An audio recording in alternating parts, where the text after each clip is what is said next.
Hello and welcome to MotoGP Mac, where MotoGP fans congregate and fanboys fear to tread. How you doing this week? I'm doing very good. I was just watching an old, exciting motorcycle race. Oh, you and your old motorcycle races, crazy. Yeah. Was it black and white? Was it on a reel? It was on a reel. Yeah. A reel. Yeah. There was no spinning tires or anything on. Yeah, they had spokes. They had spokes. Yeah. Drum brake. Yeah. I think spokes can make a return to MotoGP. Getting in the old extra bit of flexibility in the wheel, to help the turn. And believe it or not, folks, I'm the old one of the two of us. You know what I mean? I'm the old geezer. I got years of him. But you do know the spokes in the MotoGP rims do flex. Yeah, I know they do. They do. Yeah, and you can turn the stiffness of the rim by the indentation, so you know what sort of stiffness of the rim they're running. Yep. Anyway, I also know spokes from personal experience. You can go down the bottom of a hill going down the highway, you're going down and you hit the bottom. The spoke goes through the tube and the tire and blows it out at the bottom.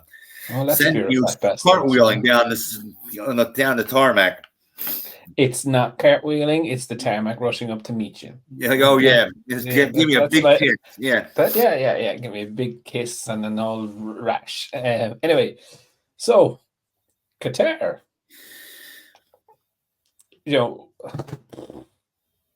What the fuck happened to Jorge Martin?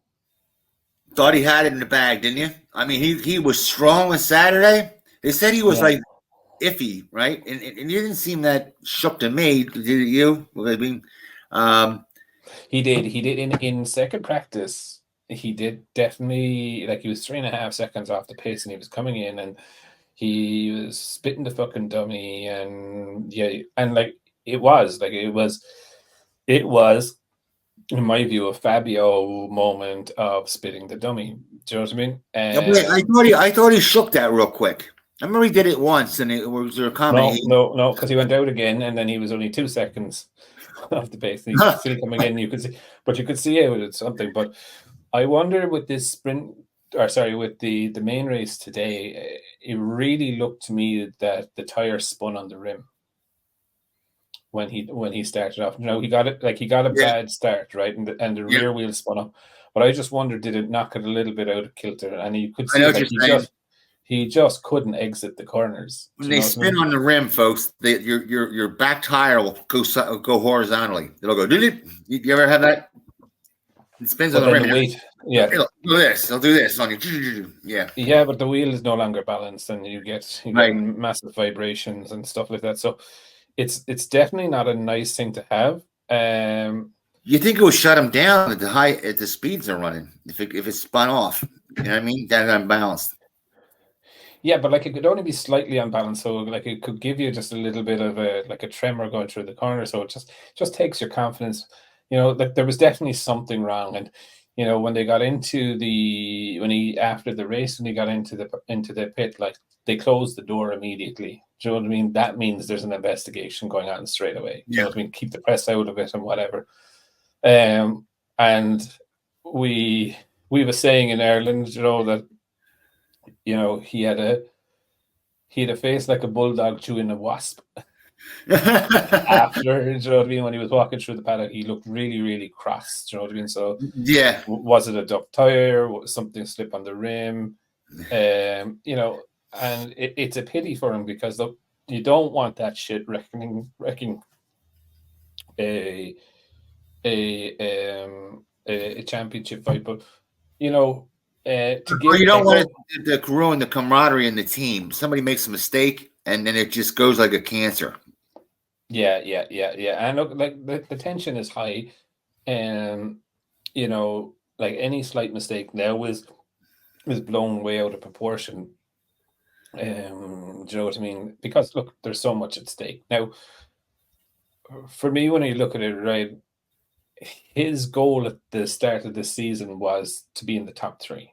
That was Martin's goal. Do you know what I mean? He's achieved that. And anything else now that happens is a bonus. And I think that's the way he needs to keep reminding himself going into this weekend. He's 21 points now behind Pecco. In a way, Pecco can crash in the sprint and still have a point advantage, or 7 points or 8 points advantage going into, or 9 points or whatever it is, going into Sunday's race. Which 9 points is a lot. Like that's a third or fourth place, and Martin win it. So it is a comfortable margin, right? And Pecco will be saying that this championship and last year's championship were different, but the same pressure. Do you know what I mean? It's the same thing, and he has the experience of dealing with this. Martin needs to just go out and just fucking win. Do you know what I mean? He just forget about it. And I know that to the wind, he has. There's nothing to lose at this point. Exactly. He just needs to focus on the wins, not the championship. Worry about the championship in the last 3 laps if you're winning. You know what I mean? Yep, exactly. And what will be behind them will be behind them. Now, Pecco, I thought, was pretty un-Pecco-like at the start of today's race. And I think that's because there's been 2 Peccos. I mean, you got to look at when he was going. You have Pecco that used to take advantage, hang his ass out, and then he got better, he got smarter, right? So then you have the 2 Peccos, the tale of 2 Peccos, the smart one or the kid with the wild hair. Yeah. Look, I think he made a really interesting statement after the sprint that and he said, because the media were blowing it up that himself and Martin touched twice, you know what I mean, or whatever. And like rubbing is right. I don't mind a bit of rubbing, right? No, there wasn't anything bad there. There wasn't. But all they were trying to do was trying to blow it up. And Pecco just said, look, he's made a situation and that that's okay. As in, but the way he kind of said it was like, I'm going to fucking duff him. In a way of, he's going to get it. Do you know what I mean? I'm not going to back off and that, Now, I'm going to outrun. To me, it seemed like he was saying, I'm going to outrun him today. I'm going to outspeed him. It was like he knew he had something in the pocket. Like he knew he had the pace. Now, he did say after the sprint that something wasn't right and they didn't feel right and he wasn't going to push, which is good for Pecco that he's showing that maturity. But like today when he took off, there was absolutely no doubt in my mind that he was going. He was going for first, regardless of what happened. And in fact, a little too much at the end there with D'Antonio. He overshot the corner, right? That was a little too risky. You know what I mean? For the situation. When he came out, he'd no downforce. So as soon as he hit that brake, like he was coming from downtown Doha to make that pass, right? So like he was coming from miles back. Yeah, I thought that too. Way back. Right? He didn't have enough on the front end and on the front wings to stop that bike, and like he was fucking absolutely haunted that he did not take out DJ and himself. Do you know what I mean? Yeah. But he was shaking his head like DG did something wrong. No, he was shaking his head. When he walked aside, he was shaking his head like, No, no, that was a head shake of you fucking idiot. Do you know what I mean? As in calling himself an idiot. Do you know what I mean? Like, you go offline in Qatar, right? Out there, right? You're in the fucking desert. Like when you go Qatar, right? So, yes, you are. So he was like, "Well done, dickhead! You nearly fucking killed your championship." Do you know what I mean? Yeah. And that wasn't pointed at Digi. That was pointed more so at himself, I would think. In Qatar, you come out there, you hit a hedgehog or something. Well, no, it's just so dusty that you lose the front. There's a layer of sand. Sand I don't have. But Digi, my fucking God, what a boy! What an absolute fucking. Like, you knew something was going to happen for him in the way of, like, what he had. Like, but, like, just to put this into context, right? He's been in MotoGP, 2 years? Yeah. He's already leveled. Zarco. in Yeah. race wins. Yeah. He's in here 2 years, and he's actually won a MotoGP race, which his far more experienced teammate Alex Marquez hasn't. He's won sprints.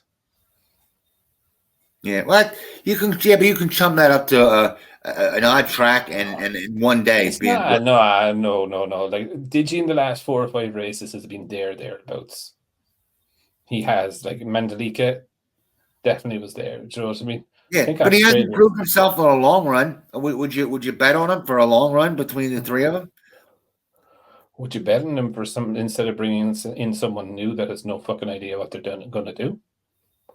Like, if you look at it, right, and let's just put it right.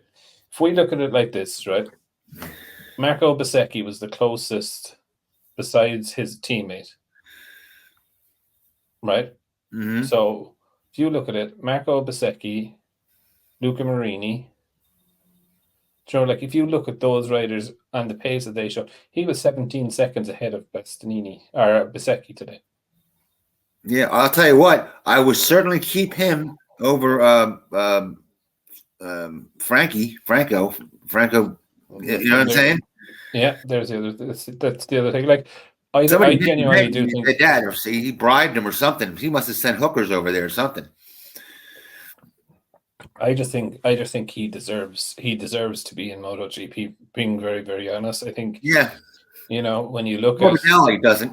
I'm sorry. I think his time clock and alarm clock rang. He's. You know what? I would like to see Morbidelli get 1 year just to see if he's there or not, right? Yeah. And like it's easy to say it's not there, but the Yamaha is crap. Yeah, that's the iffy factor there, you know. And it like realistically, it's the same as Marc Marquez's situation where Frankie is in next season. There's no fucking excuses. Yeah, there is no excuses. If Marquez gets 6 months into the year next year and he cannot perform on the Ducati, very sorry, but the problem is not the bike. Right.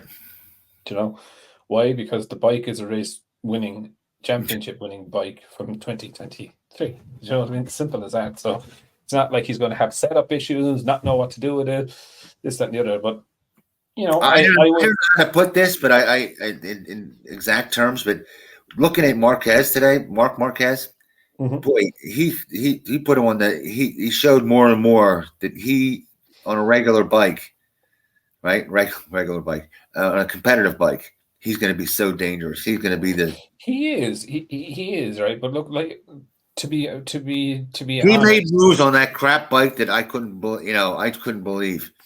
You know, he did, but look, I suppose he was in positions that he shouldn't have been in as well. Like you have to remember, he lost 4 places today. Yeah, and I know he did. He did. So like it wasn't a really good race. Like, don't get me wrong, and I said it in the video that I launched after the race. I think he did an outstanding, really good race, but the level of his bike, and he's openly admitted this, is 10th, 11th. Do you know what I mean? That's where he finished. So I think he's just kind of, I don't know. And he was the only one. I think he was the only guy that ran a soft rear tire. I think I don't know what tire he ran, but he just wore out. Huh? Mir did have a good race as well. Mir finished 14th. And he stayed on the bike, which is more and more important. You know what I mean? You imagine that? Look at factory bike, and he did a great race. What was he? 14th. Oh, really? Wow. Jesus Christ. Yeah, Morbidelli was 15th or 16th. So yeah, still. Yeah. But no, look, I think look, I was really happy to see Digi take it, and he was so excited in his interview after. He was fucking hilarious. Oh my God, yes. He was just like, but he was talking to BT Sports after, and he's like, "I'm so sorry for taking the points away from Pecco, but I couldn't resist." Did he say that? Yeah. He's good. Yeah, just good. Do you know what I mean? And look, you need to hear somebody who's straight. More bullshit. Blah blah blah. Yeah. Well, like if you look at it, right, the likes of Digi, right now you have no contract. Not even Right. a fucking Moto 2 World Superbike. Yeah, Nothing, nothing. right? Yeah. Fucking zip all, fuck all, You right? can't get a scooter And contract. you have an opportunity to take a MotoGP win. You might fuck up someone's championship. Uh-huh. Like if Pecco loses by 2 points next week, yeah, I'd say he'd be paying Digi a visit, all right? You know what I mean? Or the fucking mafia will, right? But it's just the pure balls and class to go for it. I just thought, Now, I also do need to point out something that I've only just noticed. You spelt your name wrong in the chat. You're coming up as Lake. So this is your new name for this week. Lake. When did they change it? You fucking changed it anyway. So good Oh evening, no, Lake. it's I didn't hit capital. That's a No, lowercase that's a no, so like an I here anyway. Anyway, Yeah. right.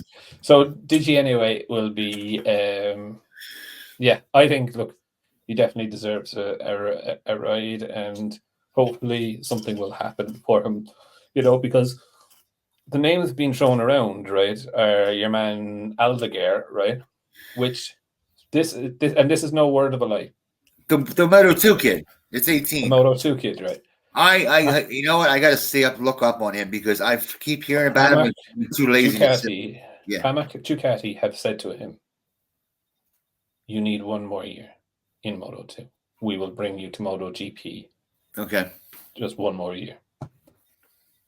I personally don't think he's ready. Like he's had a good 6 or 7 races, Right. but I just don't think he's ready. Do you know what I mean? The other person that they're talking about is Tony Arbolino, who is an Italian, I think. Yes. Yes. But he's done really nothing. Okay, look, he has had a good championship, but he's not an Acosta. Do you know what I mean? And that's what I'm saying is like, next year is a very weird year, right? Mm-hmm. Because realistically, if they're going to sign a fella, they're going to only sign him for a 1-year deal. Right. Because everything changes for 2024. So for me, Digi would be a safe bet for BR46 just for a 1-year team. Do you know what I mean? And like if he can perform, Anyway, so there's that. There's the other incident that I want to talk about, which I'll be honest, I was absolutely fucking disgusted when I saw it, and that was Alicia Spagaro. Like, I don't mind punch-ups. Don't get me. Yeah. Do you know what I mean? Yeah. But it's those version, right? But it's this constant shit that he does. He's been my buddy said that too. He goes, he's bitching and moaning. I said, and he's a big Aprilia fan. I said, yeah, but he's been doing this forever. This is not his first time that he's been bitching and moaning. And exactly. So he complains about the bike, and he's damn lucky to be on it. Okay, after there's that. Like I don't mind a rider complaining and bitching and moaning, but the way and the manner that he treats people, like there's marshals in the thing trying to help him pick up his bike, and he's fucking roaring at them, or he comes in and he starts shouting abuse at his team. Do you know what I mean? And then he goes out and he slaps a rider, and again, it's not the fucking slap, right? It's like there was a yellow flag. He passed Morbidelli. Morbidelli wanted to take his position back. Morbidelli took his position back. And then he comes out and he says that it was actually Morbidelli that caused the issues with dangerous moves and all of this, but nothing about when he dived up the inside of Morbidelli, nearly lost the front of his fucking bike, took them both wide. Do you know what I mean? And I'm just like, what sort of fucking asshole are you? Like in Ireland, that's a straight stroke. Oh, Mama said knock you out. Like, do you know what I mean? It's just like, you know what the announcer would be saying?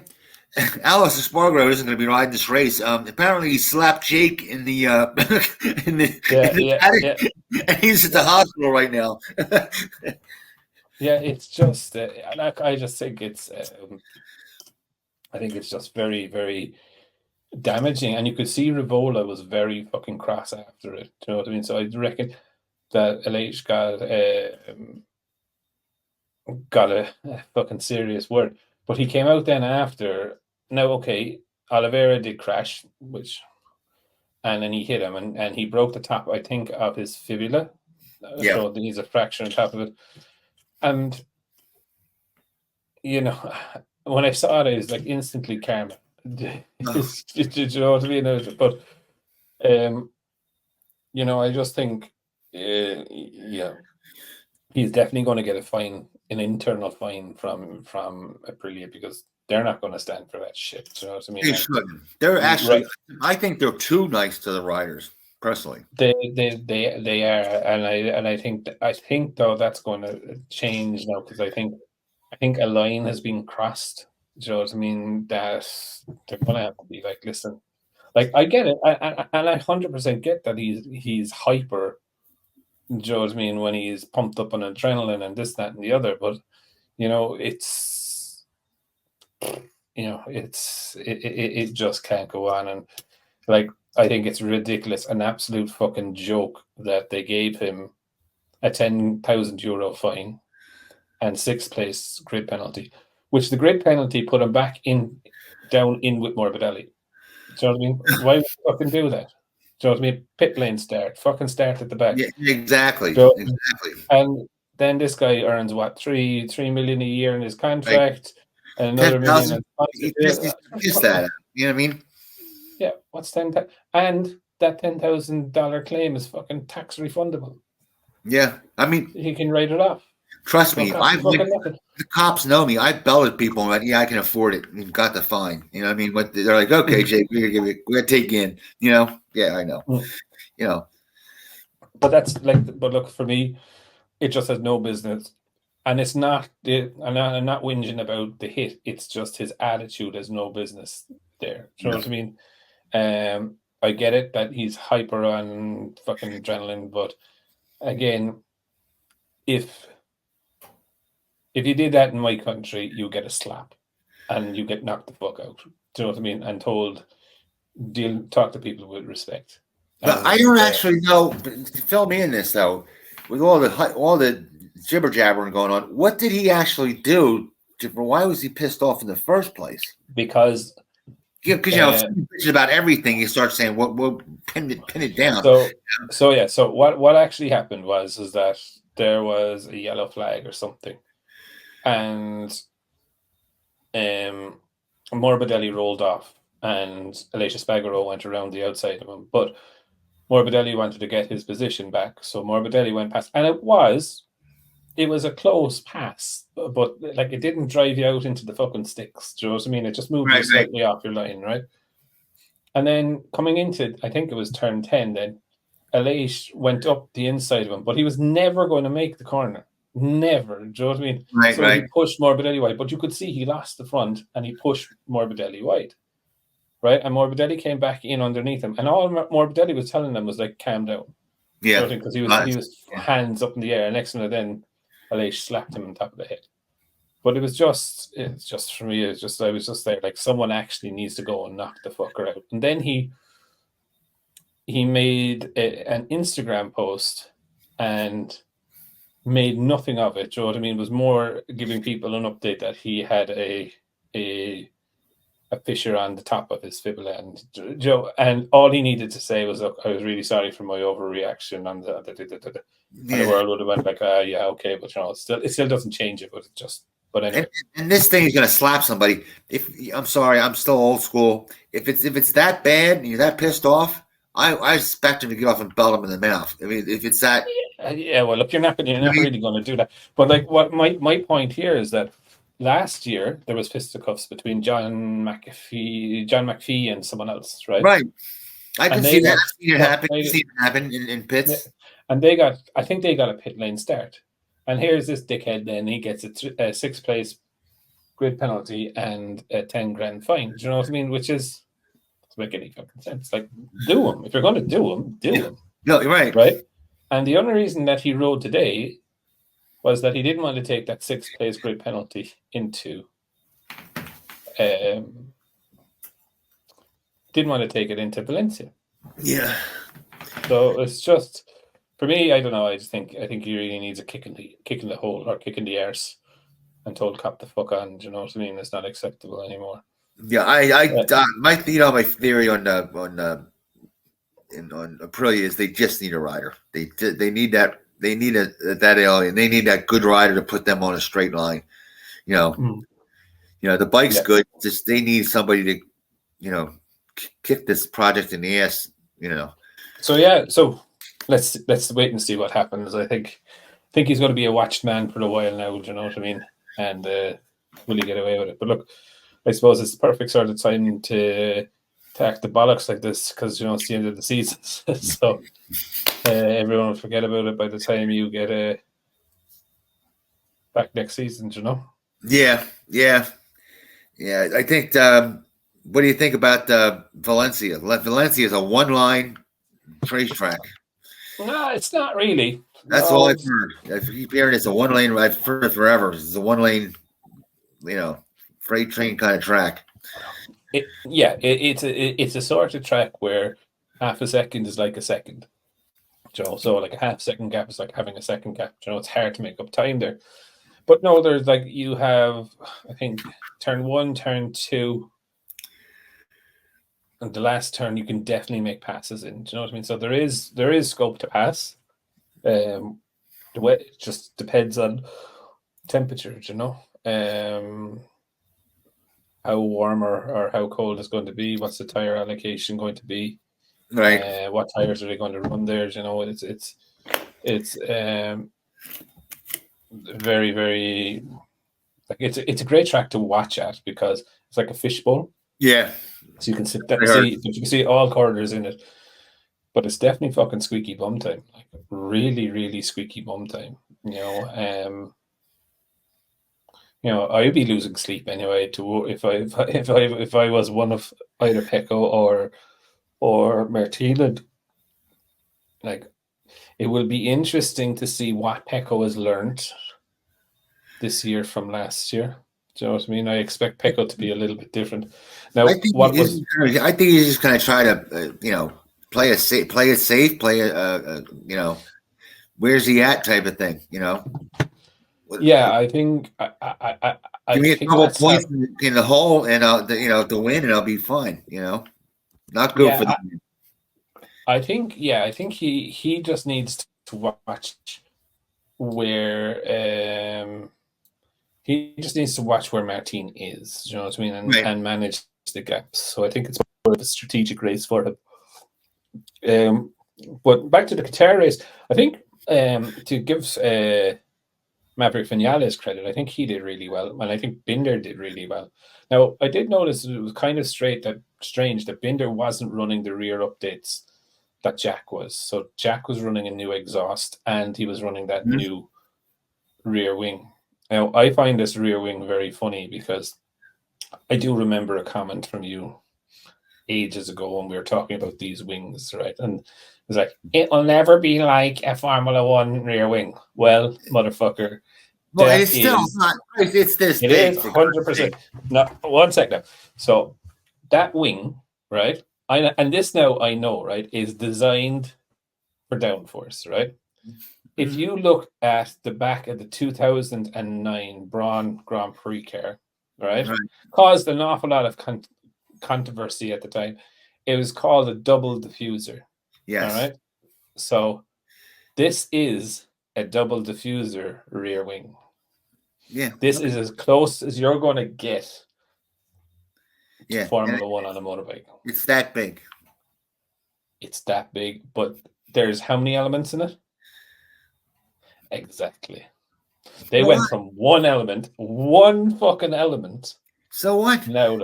So now how many elements? Mine is we're going. Everybody wants to have their cake and eat it too, and you can't.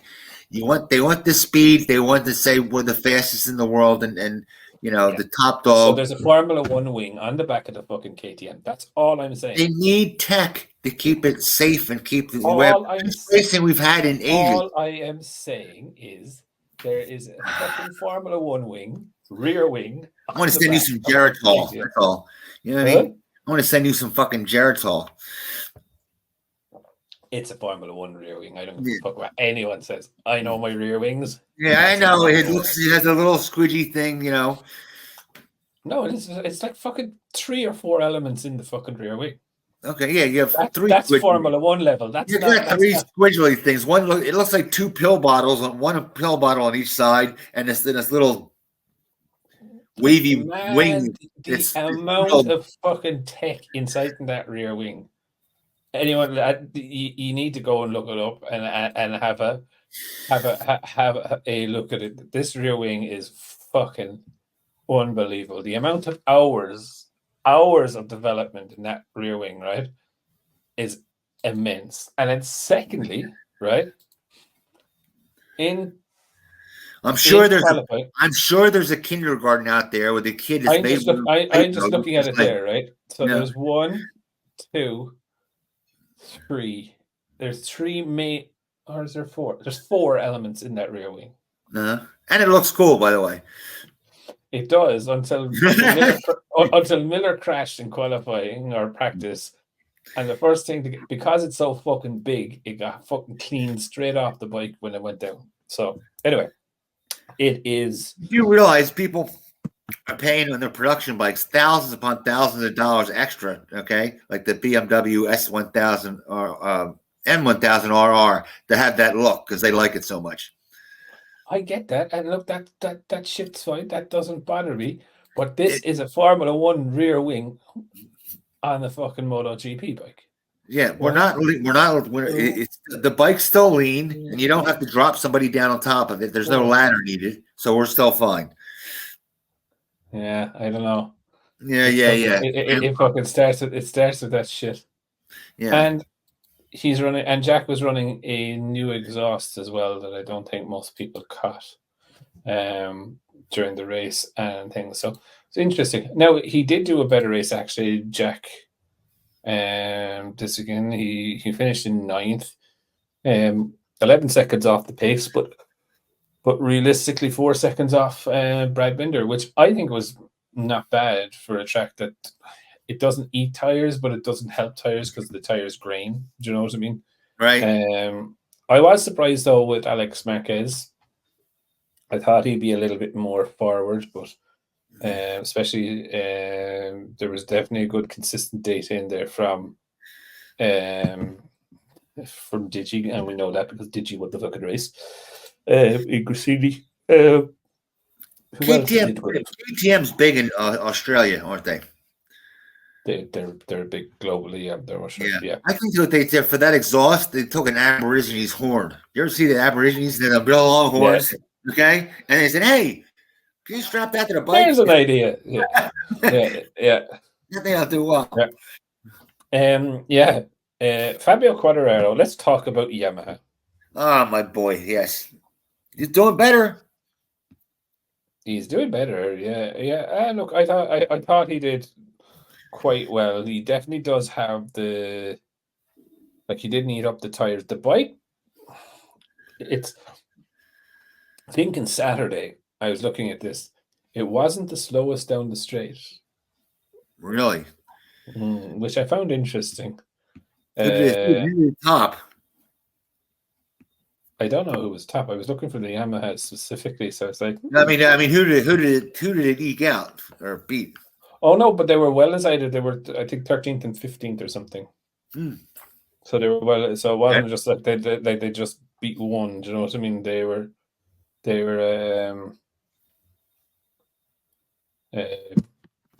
Yeah, look, I thought he did a good race. He was up 6 places. Bastianini did a good race as well today. He was up 6 places. Miller was up 6 places overall in the race. Obviously, we talked about Jorge Martin tire issue, but Jorge Martin, what's your? Okay, we're gonna speculate a little bit here. Let's just say that Pecco wins. Okay. Are you gonna put Jorge on the factory bike? I don't know, and this is where I don't know. I would. Does he deserve it? He 100% does. That's Will why it work? Will it work? I don't know. Because if you have somebody and say, "Hey, listen, no matter how bad you do, you have your cake too." No, I wouldn't accept that from an employee. They're employees.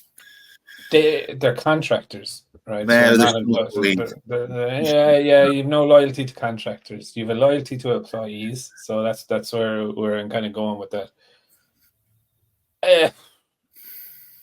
I think he would, as I mentioned, definitely deserve it. If Pecco wins it, I don't think he'll be there. And I think what will happen, and the reason I say that is that Bastianini and Pecco ride very similar. And I think that's, if you look at how Martin and Pecco ride, it's two different ways. So they're going to be split within the factory team and developing the bike. That's my personal opinion on it. I think they're going to go with it. Like, they have Martin already for next year. You know, he has already agreed and signed the contract for Pramac, right? So they have no necessarily need to move him, right? Because he's already signed up for that. So I do think this is a massive press thing, push to try and unsettle Enya. Now, I think maybe it's given him the right kick in the arse that he needed. Do you know what I mean? All of a sudden, once this started happening, he started delivering. And I know 8th place today doesn't seem that he delivered. Yeah, because when is 8th place delivering? But he passed Martin. Do you know what I mean? So he did deliver. Well, that's extenuating circumstances, though. It is, but he passed him. Do you know what I mean? It's like he was coming past, like, I don't know if you saw how he was catching him, but he was coming past whether fucking Martin wanted it or not. Do you know what I mean? I know that. There was no option. But but the announcer even said he was just a passenger at one point. At that point, you know, he was. Again, yeah, I get you, but like, I suppose where my point is like, Ducati have no need to move Martin or Enya.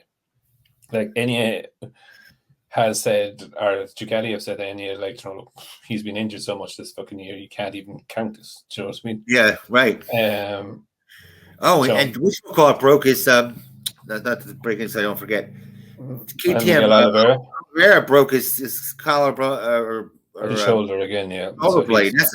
Chris, they're the only two I've ever heard. It's surprising they're on the same year. Yeah, you know like it's very weird. I think Miguel Oliveira is going to be asking himself some very serious questions over the winter. That's my gut feeling. Like, I was very happy on Friday actually to see Raul Hernandez performing really, really well, because he's already started this fucking bullshit, and it really irks me that Aprilia are leaving us down and bag of fucking excuses coming in. Yeah. Yeah, so you're 22 of the most privileged people in the world to be able to ride those fucking bikes. Shut up and fucking ride it. Do you know what I mean? That bike is a race-winning bike. Yeah, I know. You're pissed about that. I mean? Next thing he'll be blaming the Jews and the Palestinians, which, you know. It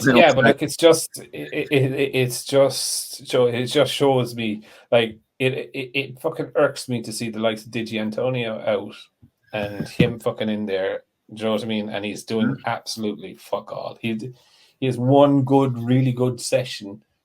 You know what I mean? And everyone's back and saying, "Oh, the Raul is fucking back." And then he comes and he races today and he goes down 8 spots. Yeah.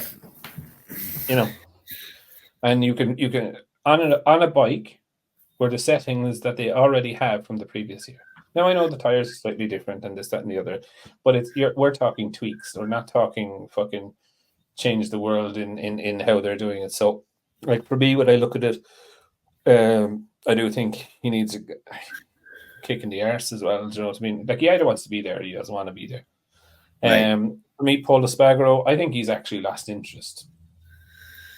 Could be, yeah. Personally, I think he's genuinely just like, what's the fucking point in pushing? Do you know what I mean? I'm going to be sidelined next season. I get to do the odd fucking test day ride and whatever. And you know, the golf clubs have been, yes. You know, my seat has been moved closer to the door and heads of the golf clubs. You know what I mean? Like Bernard Hopkins said, it's hard to get up 5 o'clock in the morning when you're wearing silk pajamas. Mm-hmm. The fighter, you know? Yeah, that's it. And look, I just think it's probably a bit of a shame. Concessions. Oh, you know, and anybody, by the way, if Gigi is starting to shit too, I don't care if he We're not talking about the engine regulations because we don't know where they are 100% locked Give in. him hell anyway, folks. If he's going for that 875, screw the sport up. Call in, give Ducati hell. I don't care. No manufacturer, be it Ducati or Honda, is worth screwing up the sport. Exactly, and look, that's kind of where they're going. Even all the commentators over the course of this race weekend, on BT and that were the 800 era didn't work. Do you know what I mean? It just didn't work. Yeah. But the concessions are. Look, I'm not a fan of concessions, and I'll be very, very honest with it. And I think it's a pretty lame excuse that a lot of people, and Hadji was one of the people who were he's very pro the concessions. But for me, when I looked at it, I was like, okay, the concessions were designed for a new manufacturer to come into the series. They didn't have any data. They didn't have experience running at a MotoGP level of sport. And everything is brand new. The tires, the engines, the chassis, the engineering, internal structures, this, that, and the other, right? Brand new to them, right? And that's part of what concessions are, is that your designers don't really know what sort of frame to design. They have an idea. Their first iteration of this hits the track, and yada yada yada. But the way MotoGP is that they design on evolutionary rather than revolutionary, right? Whereas when you come into the sport, you're designing on revolutionary because you don't have anything to evolve from. Right. So your concessions, in my view, are then warranted that you have an extra few engines or you have extra testing to get yourself up to speed. Exactly, right. Now, if you have archives upon archives of data, 60 years, but you have spent your money on riders rather than engineering, which they admitted even, you have made a ride for your own back. And I don't see why these concessions will come in. Is it a good thing for the sport? No. Is it a good thing for the show? Yes, because I don't even think it's going to be a good thing for the show because it is, right? Okay, you hope this stops bleeding, and it's not even a good. No, look, let's be fair. Is that if Honda and Yamaha were given the freedom to have an extra 20 tires, to be able to develop their engine throughout the year, to do this I have no qualms with saying that there is no doubt that they will catch up within a season or two, right? And I have no qualms with saying that. And I would absolutely 100% love to see all 5 manufacturers within a second of each other fighting. So all 22 bikes on the grid fighting within a second of each other. That would be fucking wanking material, right? That would be epic. The problem is if you make it so there's a problem. That's the show. That's the show, right? But then you get to the point where if you have it so they can spend so much money and spend you out, like you're Yamaha and no. It would be a certain for in Yamaha's case, right? Yamaha don't have as big a budget as Honda, right? So no, and realistically, they need to work on their engine, right? Now, this might be their way of getting the B4 if they can develop it throughout the year, right? But look, for me, there's 2 things, right? I am a competitive person, and if I'm going to grow, for me, the stopwatch never lies, right? Now, and what that basically means is that the bikes are built to a set of regulations, and you go from there, and that's the regulations that they applied. The other side of the coin is, and not making any excuses for this, the popularity of MotoGP is falling across the world, right? Yeah, fans aren't going to attend to it, right? So has boating, so has any other recreational thing type. Formula One hasn't. Formula One hasn't because there's a reason for that, because they've never been let's put it this way. Everybody drives a car, right? You Yep. drive a car, I drive a car. Not everybody rides a bike. Not everybody drives a boat. You're 100% wrong in that. Over the past 5 years, Formula One have really, really focused on the markets and bringing the show to people. And it's not just what happens on the track. They've started launching stupid fucking series. What is it? Drive to Survive, Braun GP, all of it. Right. They're bringing people that are armchair people that had no interest in Formula One, racing cars, fuck all, right, into this glamorous fucking world and being a part of it. Right. And then you add in like events like Las Vegas, Nevada, $2,500 a ticket minimum, general access, $2,500. Right. You get a fucking season in MotoGP for that general access. Yeah, but everybody drives a car, and everybody's been a kid, and everybody's gave their car a going around a bend fast, or they just chicken out. It's something they can relate to it with a car. They don't relate to it with a bike. They get too chicken and they go, "Oh my god, I'm going to get killed." But if you don't ride, you can't relate, and that goes with, like I said, boats and everything else. I don't think so. But that's my point, Jake. Right? I get what you're saying that people have done this with cars and that. I get that, right? But they've created a show in Formula One. Did you watch any of Las Vegas this weekend? There's fucking opening ceremonies. They had your man from the fucking UFC introducing the fighters. They made a fucking spectacle of this thing, right? And the world was like, wow. Right? Well, it was an idiot. But Max Verstappen said, it's 99% show, 1% sporting. Yeah. So he didn't obviously like it, right? So, but again, that's my point, right? MotoGP numbers are falling. There is great action on the track. Do you know what I mean? But how many Honda and Yamaha fanboys have left the sport because their team is not performing? Now, I don't know the answer. I don't know the answer to this, right? But my money is on that Dorna are hoping if they bring Yamaha and Honda back up in the show, that this will start driving revenue again. They do not leave. They don't leave. They just whine. It really comes down. They leave. Like I'll be very honest. Like I would be an avid Formula One fan, but I went through there about 3 or 4 years where it's just like I wouldn't even watch a fucking race. Do you know what I mean? Because why? Because boring. Because it's boring, right? But you didn't leave because Ferrari wasn't doing well, and you were a Ferrari fan. No, but Hamilton was always winning, and it was just boring. Yeah. It was just Mercedes. Because the sport was boring. For 2013, 14 to about 2017, I stopped watching it.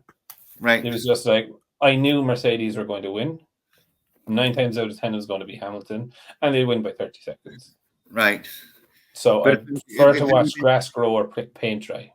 Yeah, but it really didn't make a difference. Even if they had, in Formula One case, you could have a different manufacturer win every week. It's still watching paint dry.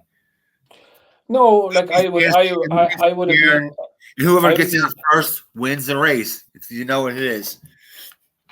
I would disagree with you now, since they made the regulation change with the new ground effect aero, right?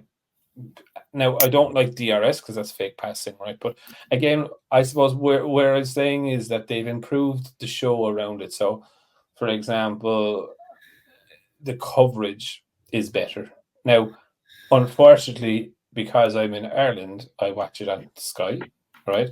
Who are very, very pro the British drivers, as they would be, right? But I don't really follow the British drivers. Do you know what I mean? And that's not because of things gone past, but as I've always said about Alvaro Bautista, Joe, you find a driver, you see his interviews, and you're interested in who he is. I'm a big fan of Danny Ricciardo. Do you know what I mean? I just think he's funny, doesn't give a fuck. Do you know what I mean? And Kevin Magnussen. They'd be kind of the drivers that I'd lean towards, because they're very down to earth in real life. And if they tell you, and they tell you go fuck yourself, they tell you go fuck yourself. Do you know what I mean? Right. Do you know what I mean? So when I look at a show like that, you're kind of drawn into it. Now, I wouldn't watch every race or every practice. Example though. What they should have is a freebie. Being that they don't have enough people to relate to it, if you had free shows and people could see it and go, wow, and do it for nothing, that would get the ball rolling. Boxing, right? Everybody talks about 1970 boxing, right? Mm-hmm. Lousy. They didn't have any good fighters, but it was way more popular because it was free. You could turn it on. Now they have a bunch of good fighters, and it's all pay-per-view. But if you don't know who the hell they are you going to pay $69.95? Hell no. What was it? The Tyson Fury fight there recently was like $80 or something. Yeah, you know right. I mean? Exactly. Yeah. But it's fine. Like with Sky Sports, you get Sky Sports F1 free, right? Obviously, you're paying for your TV package anyway, and it comes with it, right? Like I pay €30 a month for BT, which is how I watch MotoGP, right? So I pay $30 to watch it on TV, or €30, right? I don't mind paying it, right? Because I record it, I get some insights, right. it helps me out, whatever. Right. But when you look at the show, I pay $20. I say, but that's MotoGP and Formula and MotoGP and World Superbike. But what my point is that over the past few years, the popularity of Formula One has massively gained. And that's because they've started working on the show, the access to the drivers, the documentaries that come out. Like I spent like 4 hours or 5 hours the other day watching the Braun GP thing all in one go. Do you know what I mean? Because it encapsulated me into it of like, okay, I know how that championship went. I watched that championship. Do you know what I mean? Yeah, the documentary is more enticing than the damn show, than the racing itself. But it's the chance of getting the sneak peeks behind the scenes. Yes. Like when we look at it, right? I don't know if people ever remember this when the first Dorna one came out, they had it in Spanish. Oh, it sucked. Right? Yeah. And no one, well, obviously, no non-native or non-Spanish speaker could understand what they said. And they got instant feedback. And then they started putting in fucking subtitles, and then they started getting people to translate the voices. And people fucked off because they're like, okay, I'm listening to someone translate Marc Marquez's voice. Yeah. You know what I mean? Yeah. I'm not going to watch it. And you never get a second chance for a first opinion. Everybody said it was shit. By the time they agreed. Where I'm going with this, right, is if you look at the Formula One grid, there is different languages and nationalities on that grid. Right. But everyone spoke English. Right? So for me, that tells me that Formula One were very, very insistent on cracking America. They knew their marketplace where they wanted to go to. They knew what they wanted to crack. And English is the universal language now. It is, but you see, again, they broke down, like Formula One now has 3 races in the United States. That's not because Liberty Media are an American company. They've cracked the United States. They've got the fans in there. And it's only growing. When we look at MotoGP, every race, okay, there's a few, but every race, if they get 120,000 fans through the gates every weekend, it's as much. I remember going to Catalonia, and there's like 120,000 people a day. Right. Right. And now they're happy to get 120,000 people a weekend. That's 60,000. It's not even. It's fucking less. 40,000 people a day. Right. That's the scale of what I'm talking about. Is that, and Honda, and I think Dorna are on the belief that this is mainly because Yamaha and Honda are not performing on track, and all those fans are like, so what's the fucking point in watching Marc Marquez finish in fucking 11th? Yeah. But now they have now they're going. But on the other side, you hear me say it. Do you ever hear sport bikes and they say all the sport bar markets falling through the floor? Mm-hmm. Okay, it's only the Japanese are falling through the floor. The Europeans are doing record sales every year because they're not buying the Japanese ones. They're going to the European ones because they've won all the thing to say to buy a bike is always European. They've won every comparison for the past 15 years straight. So no one's buying them. the Japanese bikes anymore. Funny you say that now, because Honda have actually re-released the CBR 600 into the UK marketplace. Yeah, they took it out maybe 5 years ago. I don't know. Yep. They No, re-released it. Yep. I can tell you what that is. That is, and they had the CBR, the CB 500RR. They're what they're really afraid of. That the Europeans and the sport bikes have eaten them alive, and they're giving up on it. Okay, they kicked our ass. They make a better bike. They're selling like crazy. We're not going to catch them. That's it. But they only sell like Ducati sells 65,000 bikes, right? They're looking at 18 million for Honda. What they're really worried about is the Chinese coming up from behind. Yeah, look, and look, that's why they're reintroducing the 600cc bike. They're looking for that cheapy bike. Remember, I told you we could do it. Yeah, but I get that, but like that 600 bike back into the UK where the sales were fucking abysmal doesn't make sense. Do you know what I mean? And like Yamaha, okay, have the R6. I don't know. There's no R&D cost. There's no retooling cost. They can just hammer it right out.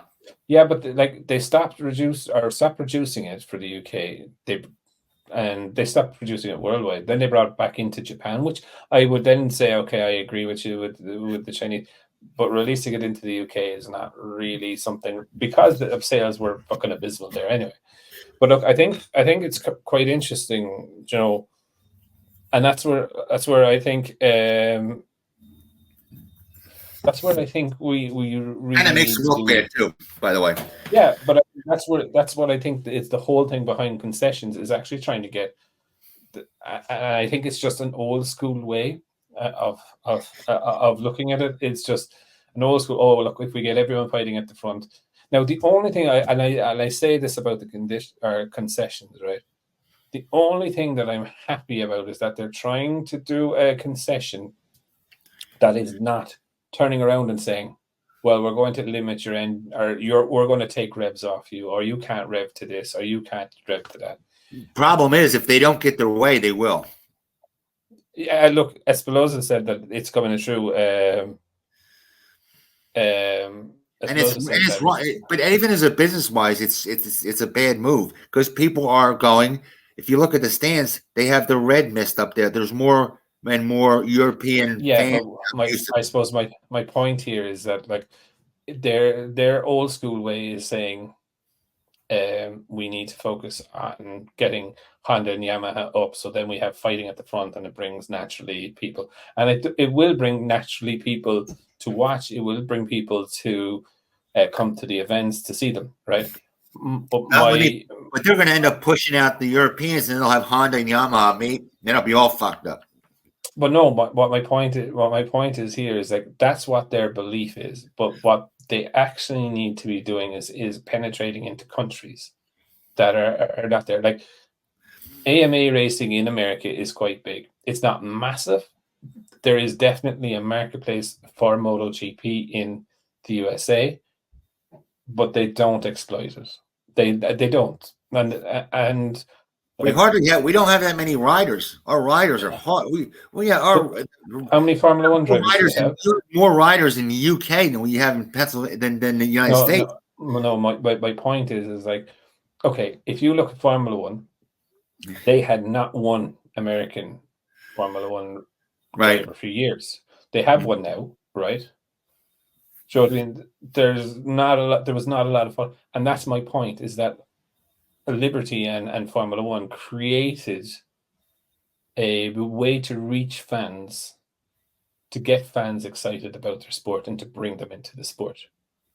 So they have, and my view of this is that if you can do that for Formula One, you can definitely do it for MotoGP. If they get 2 or 3 million fans extra from the States, right? So I mean, that's why not put on more races in the United States? Do you know what I mean? And cater to your audience, build a hype.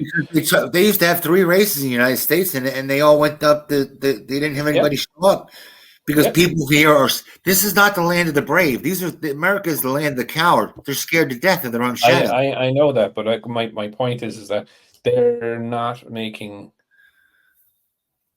MotoGP as available, or they're not bringing a show A show. So They what I need a mean, show is what they need.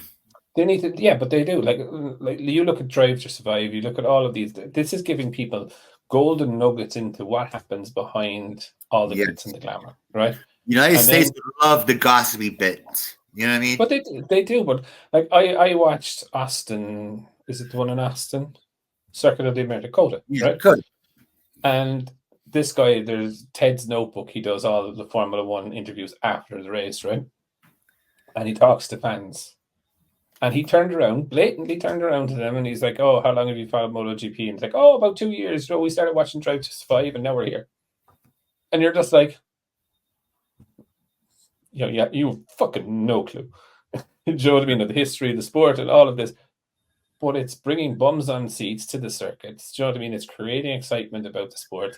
I'm sure they all are getting up at 2:00 in the fucking morning or whatever it is to watch the races. So it's created a massive excitement. And then that's what grows your numbers to the track, right? Like if you look at it, 120,000 people at Catalonia this year for the race weekend. If the only people that are, if the European manufacturers are the only ones that are growing in the United States, don't screw with it. Let it, you know what I mean? They need to work. They need to, yeah. But you see, what's happening is that, and this is where, as I said, where I think the concessions has come in, is this is Dorna's old school way of saying, okay, if we get Honda and Yamaha, and then we have 5 manufacturers fighting for a race win, all within a second of each other, it will naturally happen. It won't naturally happen, right? Because it's the purists and the people that are currently watching it trying to turn around to someone and say, You're beating a dead horse. They're beating a dead horse. The Japanese are on the way out as far as sales are. The sales are going. But it's not even about. And this is where I want you to separate the teams and the actual sport, right, and the show. Right, they're two different entities. Yes, and what MotoGP do not have is a show. It's the show. We need that drive to survive thing. We need that gospel. We exactly. We like MotoGP.com. Like we have the test Tuesday 2 weeks, right? Halfway through the day, right? Halfway through the day, Simon Crafar and then will come on for 30 minutes or 20 minutes, and they will talk about this is what I've seen, this is what I've seen, this is what I've seen. There'll be no pictures of it. Do you know what I mean? It will, I don't know, whatever. Now, if you flip this forwards to when Formula One goes testing, right? MotoGP or Sky Sports have a crew there, right? They have pictures, they have analysis, they have people telling you what's going on. This is what we've noticed about the Ferrari. This is what we've noticed about this. And you have a picture and you have an understanding, and you have a fella drawing fucking squiggly lines telling you what's going on, right? Yeah. It's a fucking show. So you're into the technology, you're into the gossip, you're into whatever it is. Right. Of course you're going to watch this. Like I tell you now tonight, right? Vegas happened obviously at like 10 a.m. or 10 p.m. last night a year time, right? Right. Vegas time. You go on to Sky Sports and you search Ted's notebooks, and I guarantee you on YouTube he'll have fucking thousands of views on it, because people will be boom straight in for the gossip. Right. And I'll ask you something with Formula One. Do you have Formula One where you have one manufacturer dictating to the sanctioning body what to say, what to do? You know, I mean, that's just it's an element for disaster. So there's but Ferrari have a veto on any new regulations that come in. Right? Mercedes, Red Bull, Ferrari, they have a massive sway with FIA and all of these people. It's so they wag the tail wags the dog. Like if the teams really want it, they get it. You know what I mean? Now that wasn't always the case, right? Like if you go back to the old days of Formula One, Bernie Ecclestone and Max Mosley, they were dictators. You will fucking race at 4:00, and if you don't want to race, there's the fucking door. That's it. Yeah. Do you know what I mean? But anyway, look, we could waste time talking about that. But for me, the concessions, I get why they're trying to do it. I understand what they're trying to achieve. I disagree that any major manufacturer like the likes of Honda and them should get concessions. I would be lenient on that they get 10 extra tires or whatever. Not really going to make a difference. But I completely disagree with open engines. And then you know what you could do and make it fair, and they'd catch up. And they're not going to catch up in a day, though. That's the thing. And racing, you can't catch up in a day. Anyway, you look at it, you have to have fluctuation. And performance finds its own level in racing, and that works the best. Leave it alone. Mm-hmm. You know, and leaving it alone always worked the best, whether it's cars, boats, motorcycles. Yeah. Look, the regulations are so tight now on testing that they don't have the scope to right. do it. What the thing is, you have Honda and Yamaha have way more money than anybody else, right? Mm-hmm. They don't have the tech. But if you said, listen, everybody, to make everybody happy, we'll open up the testing for everybody, and then that gives Honda and Yamaha, right? But then they can get more done because they have more money, and then I 100% agree with that. But if my budget is 100 million a year, right? And just to fucking appease you, you now want me to spend 150 million. I'll tell you, go fuck yourself. Do you know what I mean? No way would I sign that off just to appease some of that. I would be happier turning around and saying, like, I don't have any problem with them having extra tires, getting more miles on it. Right. I think that's what they want or they need, right? But I have a hell of a problem with, you don't have to freeze your engine. You can develop your engine throughout the year. No, like if the others are going to be restricted to that, then you have to be restricted. Yeah, exactly. Everybody's on a level playing field, except for if you have more money, the teams with more money are going to catch up just because they have more money and they can use. But if you actually look at the regulations in F1, right, just for wind tunnel testing, right, if you finish first in the championship or constructor, you get 80% of the allotted time. Right. If you finish 10th, you get 100%. Right? Do you know what I mean? That's bad. Right. but you see, like, realistically, it kind of does work out, because if you're finishing first this year, right, you're not going to find a fucking 20% increase. Or sorry, if you're finishing last this year, you're not going to find a 20% increase. Do you know what I mean? Year on year. That's just not going to fucking happen, right? So it does actually close the gap slightly between things. Yeah. But again, that was a regulation that they all signed up for. Yeah. Do you know what I mean? That they what all they're trying to do, what Honda and Yamaha are trying to do, they're trying to go back to the old way. Well, spend them out. Make this 875. It's going to cost so much fucking money that the only thing they're going to be able to do is make another bike. And then when we go to hire, they're not going to be able to hire we're going to be all. Look, I think there's no reality. And then they're back to square one. Yeah, I just think that I think I know you think an awful lot of this is Honda and Yamaha. I don't think so. I think this is Espinosa putting his oar in where he shouldn't be putting his oar in. No, I'll go there. It's like that, but it's an old, it's an old, like two old gangsters. You know what I'm saying? Yeah, but I just think it's an old school solution to a new world problem, and it's just not going to work. Do you know what I mean? And it's not about money, and it's not about brown envelopes. It's not about anything like that. My view, to recover audience, they need to look at the show. Yes, they do. Leave the technical stuff. Do Yamaha and Honda need help? They do, right? They're far behind. They're not going to catch up. They'll figure it out. As long as they have enough testing, they'll figure it out. But that's my point, right? But I'm not going to turn around and say to them, "Here's unlimited testing. Sort your shit out," right? Right. No. I'd be like, okay, I'm happy. I have 170 tires. I don't want any tires taken off me. I can continue to test and develop, but you can have 200 tires. Do you know what I mean? You can have the extra, but I don't think tires should be taken off me. No, right. That's my program, right?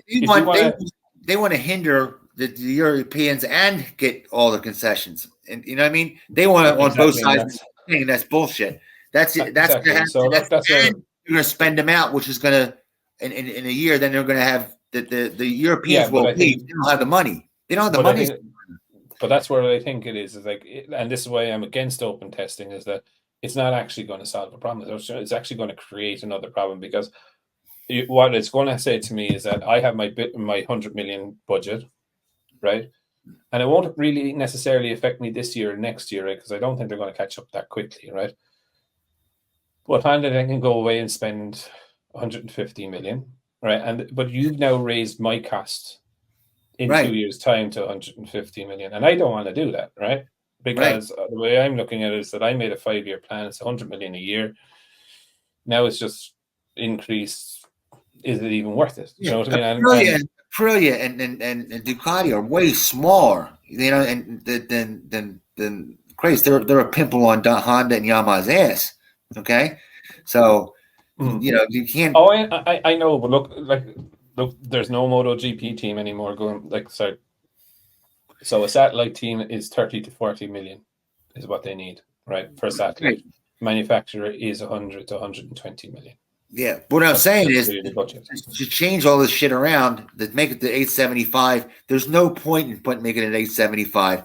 It caused more accidents than it took away last time. It increased the accidents. You know what I mean? Who are you kidding? I was born at night, but not last night, as the expression goes. Yeah, but look, I just think it's it is an interesting concept that what they're trying to achieve. I think they're just not going to get the results out of it. Yeah, Honda and Yamaha will come back towards the grid, but if they get access to more time to develop, right? 100%, no doubt about that. Everybody, that's the only way to be fair. But no, they can't give it to everybody because the gap will just keep increasing. What do you mean? If Honda is so far behind, right, and it's level, it's a level playing field for Ducati. Mm-hmm. So Ducati are just going to keep developing as well. Yeah, but if they have more money, Honda should be able to do more developing and look at all the fucking money they've had over the last 15 years, and they're still so far behind. Yeah, but they're not. They don't have enough time. They don't have enough testing time to put that money. Wait! They didn't make a bad bike in the last 2 years. They've made a bad bike for the last fucking 10 years. Yeah, but they haven't had enough. But how long have they had the restrictions on testing? God, it's been time flies. Testing restrictions have been in like fucking years. But my point is here. So my point here is that they can increase Honda and Yamaha's testing by amount of tires. I have no problem with that. But they cannot remove any of the current. So if I have 170 tires this year, I should get 170 tires next year. This year, right? If we want to make a concession and give Honda 200 or 220 tires, fine. Right. But my minimum is not. But my point here actually works out the same. What we're saying actually works out the same. Because what I'm saying but what you're saying is very, very dangerous. Because you're saying, here's a blank checkbook, go and fucking develop. Right? And yes, they will outspend absolutely everyone on the grid. And that is detriment to the sport. That is completely fucking detriment to the sport. Okay, I see what you're saying. What you're saying is they'll catch up and pass so fast because they're spending 5 times as much. Exactly. I'll give you that. I'm taking into consideration. In the back of my head, I'm going, they're not going to do that because of the economy itself. But you're allowing them to put a ceiling on. To do that, you know what I mean? So my view of it is just turning around and saying, and the easiest cap you can put on it is tires. Yeah, true. Yeah, true. I get my 170. You get your 220. Right. Off you fucking go. Spend them how you want it. Do you know what I mean? Yeah. And look, that's where I land on it. But they have to fix the show. The show is the problem. Yeah, exactly. There's no one. So like, there's a thing on YouTube, right? Where why you get on Honda is Honda never wants to look bad. They want to look like the Guardian Angels, and they want to do backflips and make them look like a cheerleader 24/7. You know, they want everything on a silver platter. But if they're not, like, it's great for MotoGP to go to new countries and have new races and whatever, right? Like, there is an audience out there that they need to cater for. And that audience is the audience that don't follow them. Asians. You know what I mean? And that's what Indians. No, it's not about race, creed, language, anything. They're just not focusing on the right spots. Do you know what I mean? And Formula One have done that absolutely brilliantly with Drive to Survive and all of this. They've created a fuss and an energy around Formula One. It's brought new blood, new people into it, and it's brought from the serious people that live and breathe it to, I know there's a Formula One race, or I know there's a race on this weekend, I might watch it. Do you know what I mean? And they set it on the record and they watch it whenever they want to do. And it's like the casual couch watcher. Do you know what I mean? And that's all you want. Do you know what I mean? And it opens up then new opportunities for the teams, because more exposure means driving up the sponsorship rate, which then comes into the whole thing of like, okay, teams are now more flush with cash, so they can now go and spend money on testing our stupid fucking parts. Do you know what I mean? So for me, there's a vicious circle there, but I just think Dorna are looking in the wrong direction to try and improve the show by just bringing Honda and Yamaha. I do agree, though, that it would be epic to have 5 manufacturers fighting at the front, all within a second of each other. I think it would be brilliant.